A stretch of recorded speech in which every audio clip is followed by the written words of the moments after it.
Welcome to the Next Level Mamas podcast.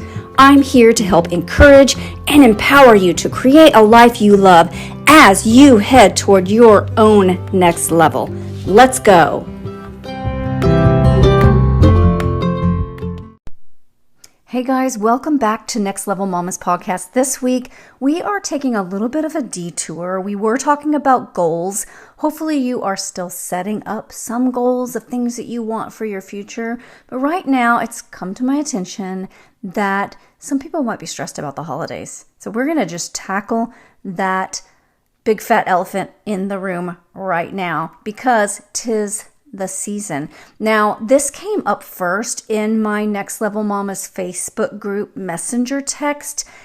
Someone actually voiced what all of us are feeling or thinking is that there is just so much to do. And she is trying to balance work and life and kids. I mean, this time of year, you've got meetings, you have normal life, plus you have extra activities and parties and shopping and maybe some travel. Like there is a list of things that we've got to do. And sometimes we can go to the place of it's just so much. Now, I actually answered her not really like how your coach would answer you. I answered her like what our friends would say. Like if your friend is with you and you are just talking about your issue, your friend will really just commiserate with you for the most part and say, oh girl, me too. I've got this and that. And my husband wants me to go to his office party and I don't even have anything to wear. And I've got to go buy a dress and some shoes for that. It's just so much. Sometimes we even get to where we try to, not purposefully, I don't believe, but it seems like we're trying to one up the other person. Like, you think that's so bad. Well, wait till you hear what I've got to do. So we sit there together and just commiserate about it. And of course, any good friend will also, you'll get out your pom-poms and cheer your friend on like, oh, I know you can do it. We do this every year. Let's get together and go shopping. We can do this. We kind of pump each other up a little bit. But then I start thinking to myself, that's really just not helpful. It doesn't help move us forward. It keeps us stuck in that place of believing still that there's just too much. And in parentheses, I can't handle it. Now, it's the season. How can I help you as a coach? That's what I always go to. Like, what would your life coach say? Now, as your life coach, I'm always teaching people that your thoughts are what are creating your results. That's why it's so important to pay attention because our brain is offering up 50, 60, 70,000 thoughts every single day. Constant narration inside of your brain with judgments of what's going on. And researchers say that the majority of them, I can't remember the number, but 80, 90% of them are just recycled from the day before. That's the point that we are really just stuck in our own beliefs. The more you think a thought over and over, it develops into this belief when we start to believe that it's just too much. Now, this is why we need to learn to supervise exactly what's going on in that brain because we all have it. Right now, we actually have this thing in our imagination. It's very, very magical and wonderful, and we call it the Christmas season. We all have memories as children of the Christmas season. We sing the songs, we read the books, watch the movies. It is a beautiful season. Then we have thoughts about the Christmas season. And the most common thought that I hear people say is, ugh, I have so much to do. There's so much going on. Somewhere along that theme. Now, I have so much to do. I coach a lot of people, and that's a theme really every day. But in the holidays, we really overemphasize the so much. Now, today, we're going to just break it down just a little bit to what is actually going on in your brain. Now, when you think a thought, I have so much to do, that's a sentence that's going through your brain, and you're choosing to pick it up, feel it, handle it, and agree with it. I have so much to do. If you say that out loud, like most people will agree, like that's true. That's a lot. You have so much to do. But we have to realize that all of our thoughts are what are causing our emotions. Now, just one sentence will cause your emotion. I have so much to do. What emotion do you think that is? Because everyone I talk to goes straight to, I'm overwhelmed. It's overwhelming. So overwhelm is an emotion. Now, in my coach training, I learned that overwhelm is it's an indulgent emotion, meaning that it's one that we think over and over and over, and we get stuck in it, and we will never make forward momentum out of that emotion. Because when you really think about it, your feelings, overwhelm is a feeling, it's an emotion, that is going to drive our actions. All of our feelings and emotions drive our actions. That's the things that we do. It can also drive inaction, the things that we don't do. Now, for me, if I go to the place of overwhelm with thinking I have so much to do around the holidays, the things that I do, I go into hyperdrive worry for sure. Like all the things that I feel like, oh my goodness, I have to do all these things and I don't think I'm going to get them done. And what if I don't get them done? I go into hyperdrive worry about what's going to happen. Despair is right along there with it. I'll often spend a lot of time discussing it with other people. That's what I'm talking about, the commiserating and catastrophizing and telling everybody else, because everybody else is going to agree with me. Therefore, I just affirm that I'm right and I have too much to do and I'm overwhelmed, but everybody is, so it's okay. But it doesn't get me out of that. I ruminate over all the things that I have to do over and over and over in my brain. And then just for fun, I will layer on a thick layer of judgment on top of myself, because when I look at other people, especially on their Facebook or Instagram, I'm like, they've got it all together and I'm the only one that doesn't. If they knew how I wasn't handling it all, what would they think? So I put a whole area of judgment on top of myself because I should be able to handle more like everybody else, but I can't. The lack of action, I would say, I just questioned myself, like, what would I be doing if I wasn't thinking there's so much to do? What would I be doing? Or what am I keeping myself from doing? Some people I've heard say that you get to this overwhelm, you think, I have so much to do, you have overwhelm, and then you just go take a nap because your brain just wants to shut down and you turn it off. So that would be the lack of action. You're not doing the things that you think you need to do or want to do, even because you can't handle all of it because you're stuck in this overwhelm. And our actions that we're taking, the commiserating, the worrying, the despairing, the judging, it all gives us our results because our actions give us our result every single time. Everything that you do has a result, and it could be good or it could be bad. The time spent with friends gives you a result of maybe a better friend connection, possibly. The speeding through town might give you the result of a speeding ticket. If you eat every single cookie that's offered to you throughout the holiday season, you might have a result of maybe a couple of extra pounds in January. Every action is going to give you a result. Now, the problem with overwhelm, like I said, is that you get stuck, and all you can do from that point is just perpetuate further overwhelm. You worry, you get more overwhelmed. You talk about it with other people, they might say, oh, it's okay, you can do it. You might feel better for just a second, but then you're like, but no, I can't, because I'm the one that's got so much to do, and they just clearly don't understand. Now, we're not going to solve all the world's problems right now, but we just need a tiny bit of help here.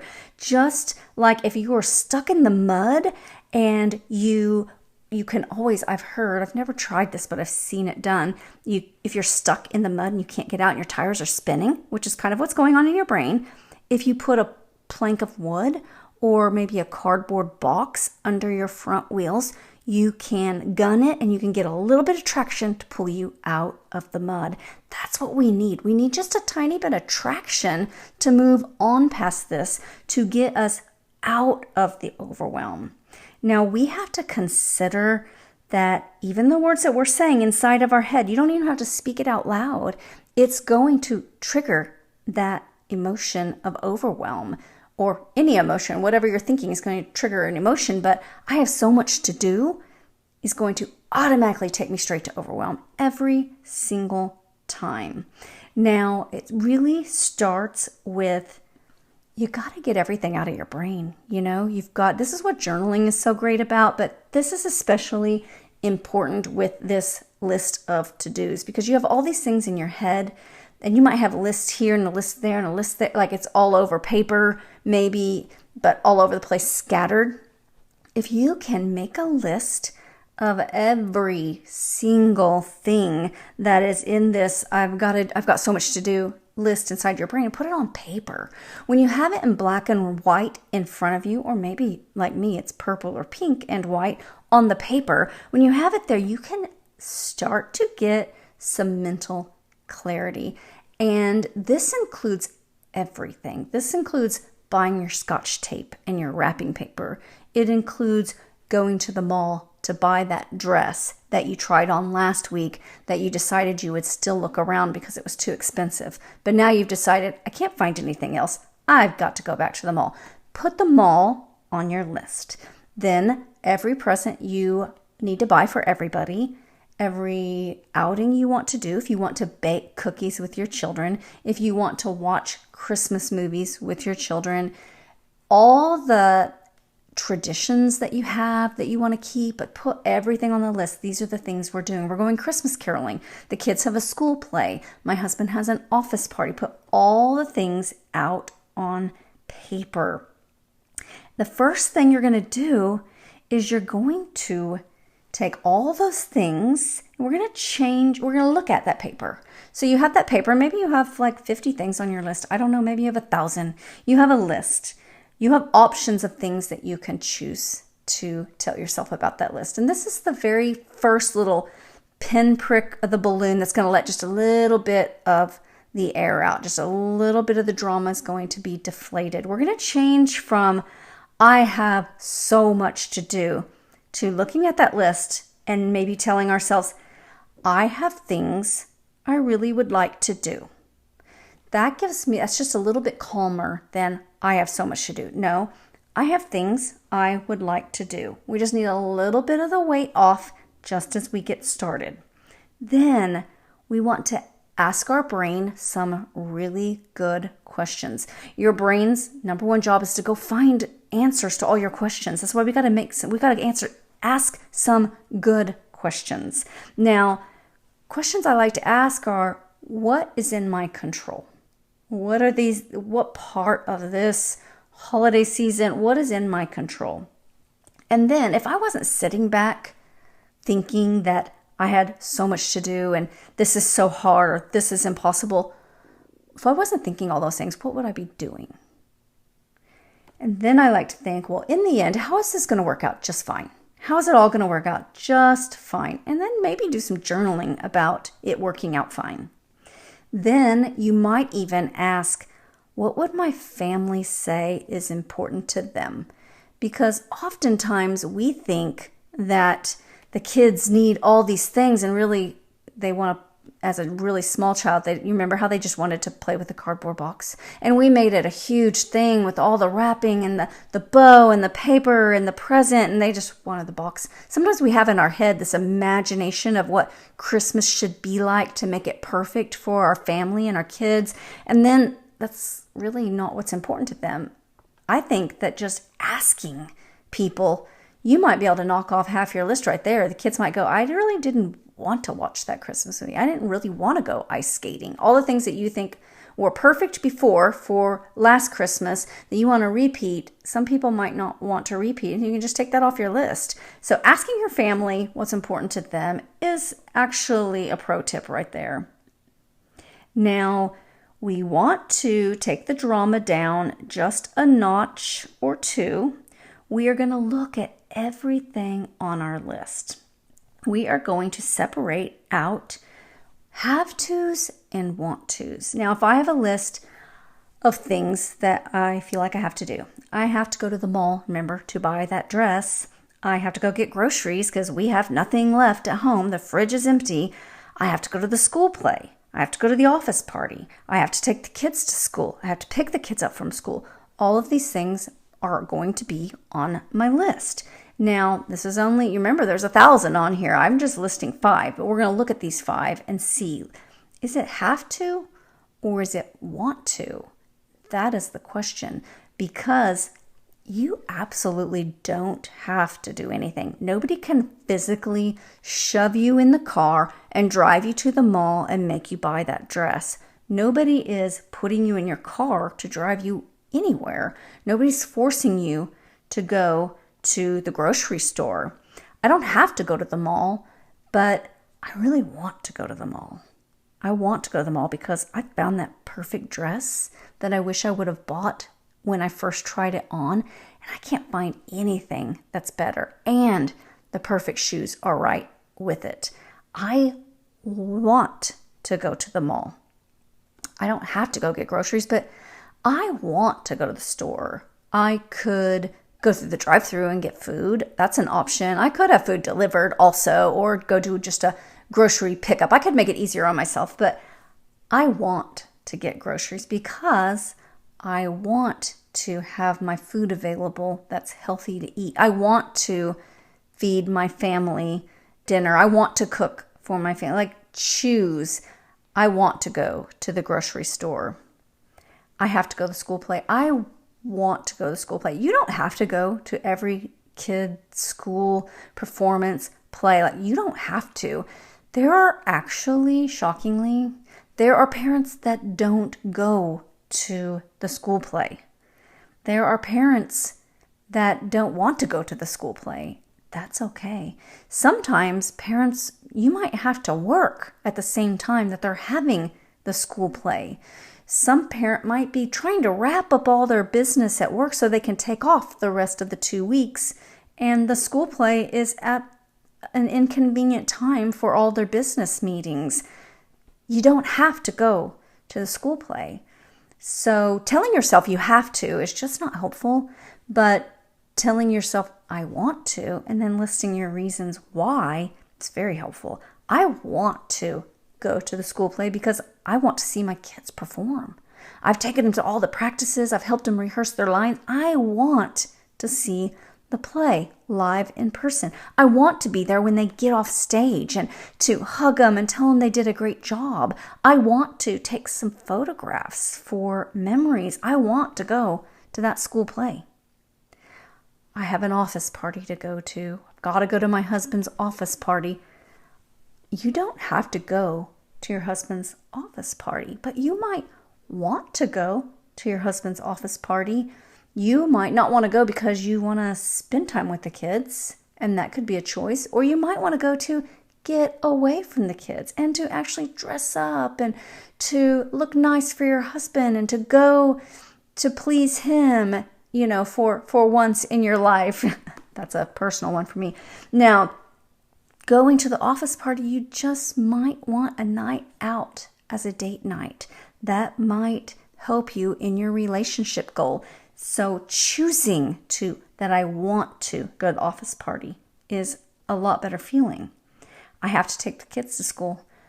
Actually, you don't have to take your kids anywhere. You don't have to take them to school. You don't have to pick them up. Now, you want to take them to school and pick them up because maybe you don't want social services involved in your life and have to answer to why your kids are missing class.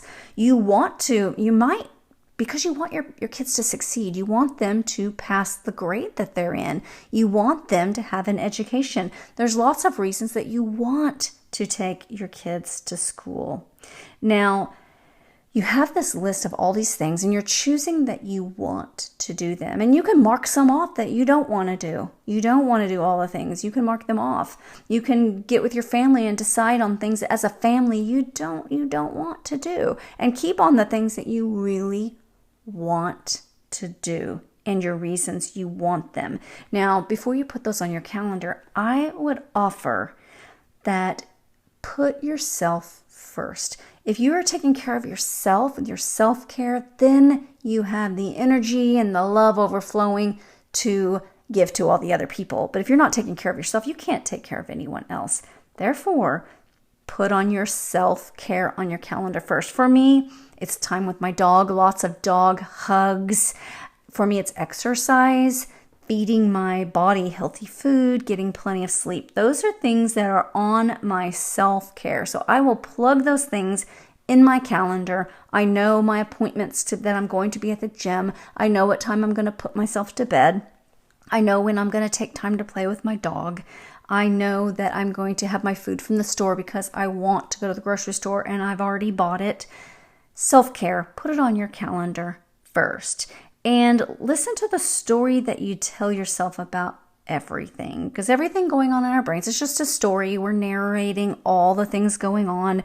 We don't ever want to go exercise at the gym by saying, I have to go to the gym. You don't ever want to want on things that you really want to do. It doesn't make it any more fun. You can choose to tell a better story. Like, I am choosing this activity in this workout because I know it gives me more energy. Feeding myself properly makes me feel good. Therefore, when someone offers me a cookie and I say, no thanks, I'm okay. I've got my food with me. I've got plenty of treats that I've chosen ahead of time. Knowing the story that I feed myself properly because it makes me feel good and it's my self-love, self-care, gives it a whole different than I have to. Now you're going to choose all the things and you're going to put them on your calendar. The school performance, the work party, the friends party, your volunteering, maybe baking cookies, decorating the Christmas tree, all the things. You're going to put them on your calendar about when you're going to be able to do them. Now, as a side note, we cannot manage our time. We only can manage ourselves within our time. We all have the same amount of time. We just have to manage our own selves to show up on time when we say we're going to. When I say I'm going to be at the gym at 5:30, I just have to show up. Because I'm doing that out of love for myself. I'm not managing my clock. I'm managing myself within the hours of the day. That's why I put it at a time when I know that I will be able to follow through. Now, this is going to help you to take your power back. You're going to go item by item and decide where they go on that calendar. If you've ever done time blocking, this is the time to really work on that because you need to at least have what day you're going to decorate the Christmas tree with your family. But if you can put approximate time, you know what time everybody's going to be home. If it's 4 o'clock on a Friday, then put it on your calendar. 4 o'clock on Friday, this is when we're decorating the Christmas tree. Then when you're in yoga on Thursday, you don't have to worry about decorating the Christmas tree. It's already on the calendar. Just focus on you and your yoga at the time. This will help you just to get the feelings that we want during the holidays. For me, I want peace. I want joy.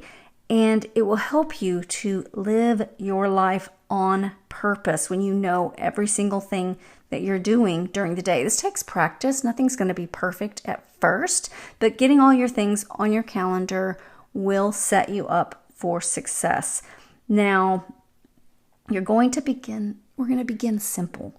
We're going to change the way that we tell the story with the words that we're using. Remember, we're going from, I have so much to do. We're going to change that to, I am deciding what I am doing. Those have two different feelings. One of them, I have so much to do, kind of is like I'm a victim, like the world, it's happening to me. My schedule is happening to me. I have so much to do. Instead, I'm changing that to, I am deciding what I am doing. That puts me back in the driver's seat right there. This is what I'm doing. This is an example. This week, I am baking cookies, watching one Christmas movie, and then I'm going to discuss all the possible activities that we want to plan as a family. That's all I'm doing. That's this week. I am deciding what I'm doing. Then with that new thought, I am deciding, that will give you more of a feeling of peace and feeling in control and really hopeful for a great holiday season coming up the next few weeks. Life at times, it feels, I've heard a lot of people describe it like a roller coaster. And there are definitely times when you have a loop coming in the coaster that you didn't see coming. Like you might have your schedule and then someone gets sick, something happens.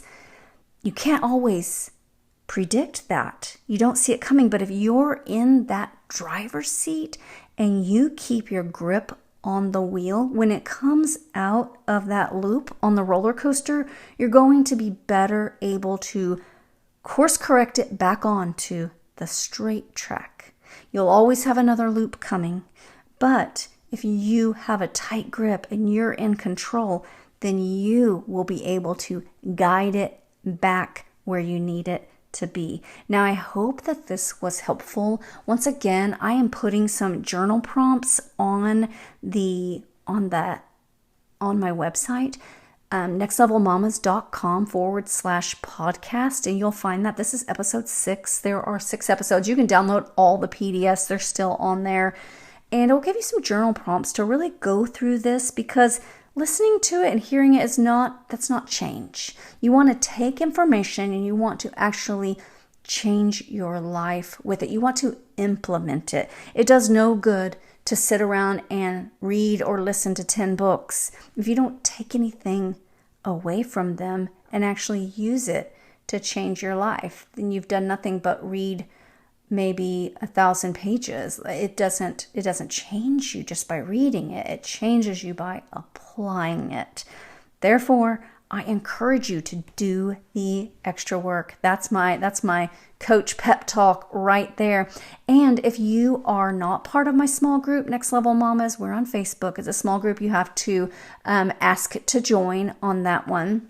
I have a Next Level Mamas, and I also have a Next Level Mamas for nurses only, which is if you're a nurse of some sort, then you can come into that group. I really do plan on doing a lot more with both groups in the new year to come. Got lots of ideas with interactive things that I would love to do. So tune in for that. Ask to join the groups. We try to get together every Thursday night right now, and I may keep it going through the new year because I feel like everyone is working on their goals and everybody needs it now more than ever as we go into the new year. It is Thursday nights. I am trying it out. We were doing Tuesday nights and not enough people were able to come. Thursday nights we're trying out from 5 to 7 p.m. Central Time. And I have it 2 hours because of time changes with different people in different areas that don't change with us. And we did turn back our clocks here. Therefore, I am trying to stretch out the time, and you don't have to come for the whole thing. Just bebop in whenever you can. I will give all of the links to get onto the call in the small group. Therefore, if you're in the small group, you should be able to access the link to get onto the Zoom call every week. And I'm going to leave it the same link for a while. As long as no crazy people try to get in, we'll just keep it simple and keep it the same link so you can save that on your calendar and just click on it to be able to get in every single week. You can come and turn your video on. You can come and leave your video off. You can come in and talk and actually get some help, or you can just listen. Sometimes listening to other people and their brain and what their brain is doing is very beneficial because we're all humans and we all have the same kind of stuff that goes on inside our brains. The same feelings of, I don't know, it's just so much. I have so much to do. I'm so overwhelmed. We all have the same